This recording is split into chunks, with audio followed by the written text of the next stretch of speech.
Et Dieu créa la femme. Qui ne connaît pas ce racontard, plutôt qu'un mythe? Voilà, où on endort l'homme, on lui prend une côte, la pétrit, Dieu le Père avec une barbe, et il en sort une belle femme, et l'homme dit merci, c'est merveilleux, et voilà ce qu'il me fallait. Et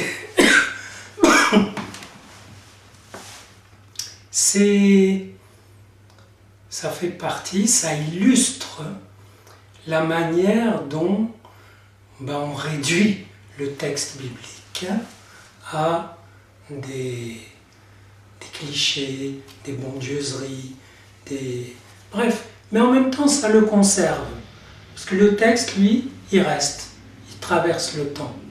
Moi j'ai une autre interprétation de cette chose-là, que je vais vous dire. Et d'abord, dans mes lectures bibliques, j'ai expliqué comment les récits de la Genèse, la création du monde, etc., ça ne veut pas dire qu'un Dieu le Père a pétri les choses, etc.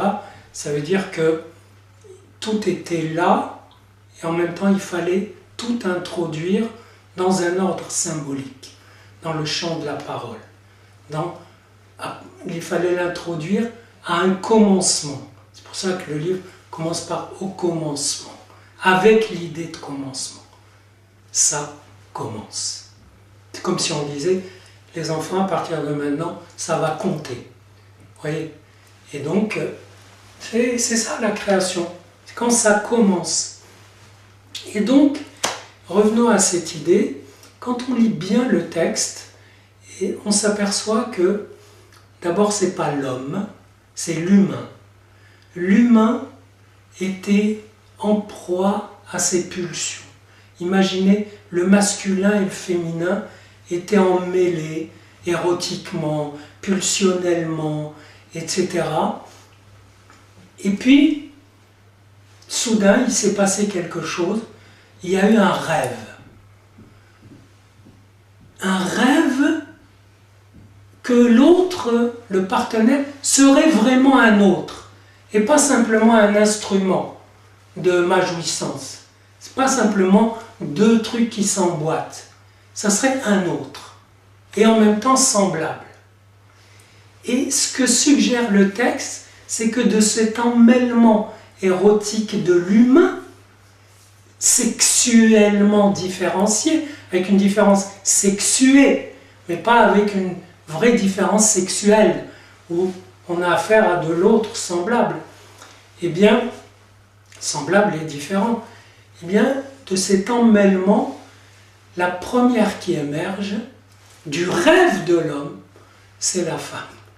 C'est-à-dire que quelque part, c'est la femme qui s'en sort la première. C'est la femme qui émerge, la première consciente en quelque sorte, de se poser comme un être de désir, d'existence, face à l'homme qui n'a fait que l'halluciner, rêver d'elle. Au lieu de dire d'une côte d'Adam, moi je dirais d'un côté de l'adamité, c'est-à-dire de l'humanité. Parce qu'Adam, c'est l'humain, c'est la glèbe, c'est la terre, c'est la matière. Vous voyez? Donc, d'un côté, et non pas d'une côte, de l'humain, ou alors d'une côte, au sens d'une côte où on monte. Vous voyez? D'une ligne côtière très abrupte de l'humain, émerge la première, émerge le féminin en premier, et face à ça, l'homme, dans le texte, c'est sublime, l'homme s'appelle Ish, et la femme s'appelle Isha. Et quand vous mêlez les deux, Ish et Isha, vous obtenez l'expression feu divin.